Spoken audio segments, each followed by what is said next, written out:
आज बात गोविंद बल्लभ पंत सागर की, जिसे आप रिहंद बांध के नाम से भी जानते हैं और पहचानते हैं। क्षमता के हिसाब से देश का सबसे बड़ा बांध। रिहंद बांध प्रोजेक्ट का काम लगभग 1954 से शुरू हुआ और साल 1962 तक बांध बनकर तैयार हो गया। बांध के निचले हिस्से में बिजली बनाने के लिए 6 यूनिट लगाई गई।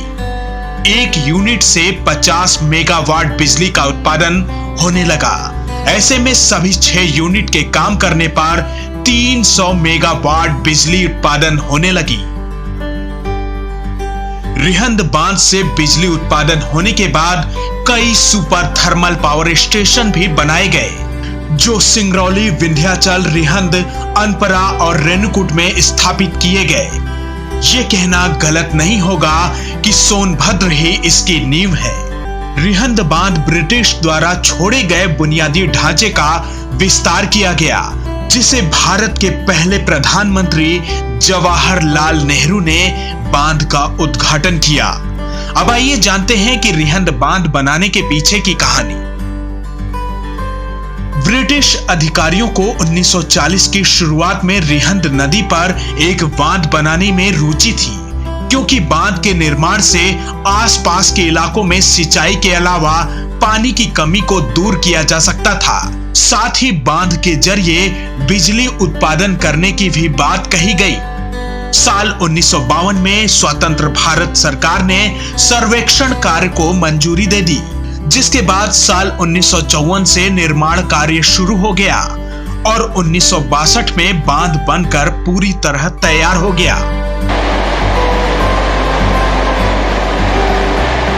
साल 1962 तक ये बांध बनकर पूरी तरह तैयार होने वाला था, लेकिन इसी बीच कई बाधाएं सामने आने लगी।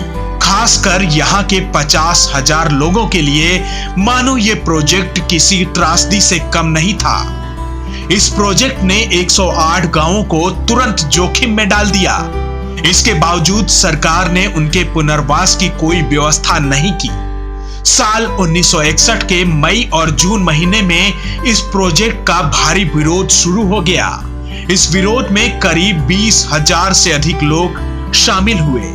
रिहंद प्रोजेक्ट का काम रुक गया, जिसके बाद स्थानीय उपायुक्त ने प्रदर्शनकारियों को नोटिस भेजकर 24 घंटे के अंदर घर छोड़ने की बात कही। इस दौरान करीब 2000 से भी अधिक पुलिस बल तैनात रही। बांध का फाटक बंद कर दिया गया, जिसके बाद हजारों लोग अपना आशियाना छोड़कर वहां से चल दिए। लेकिन कुछ लोगों ने अपना घर नहीं छोड़ने का फैसला कर लिया। लेकिन जैसे जैसे पानी भरता गया, उन्हें भी घर छोड़ने पर मजबूर होना पड़ा, जिसके बाद साल 1962 तक रिहंद बांध प्रोजेक्ट पूरी तरह बनकर तैयार हुआ और तत्कालीन प्रधानमंत्री जवाहरलाल नेहरू ने बांध का उद्घाटन किया। कुछ साल बीते ही थे कि एक बार फिर ग्रामीणों को दोहरी मार झेलनी पड़ी। 1965 में कोयला खदान खोलने के लिए ग्रामीणों को फिर से घर से बेघर कर दिया गया। 1980 में थर्मल पावर प्रोजेक्ट पर नेशनल थर्मल पावर कॉर्पोरेशन टूट गया और साल 2009 में एक बार फिर जब एसआर पावर ने एक नए संयंत्र पर जमीन तोड़ी, 5 बार विस्थापित होने के बावजूद रिहंद के निर्माण के लिए मजबूर परिवारों को नया आशियाना नहीं मिल सका।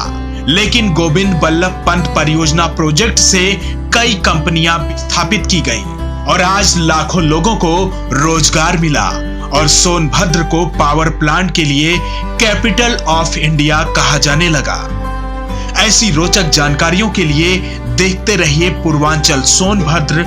वीडियो को लाइक, शेयर और सब्सक्राइब करना ना भूलें, ताकि ऐसी रोचक जानकारियां आप तक पहुंचती रहे। धन्यवाद।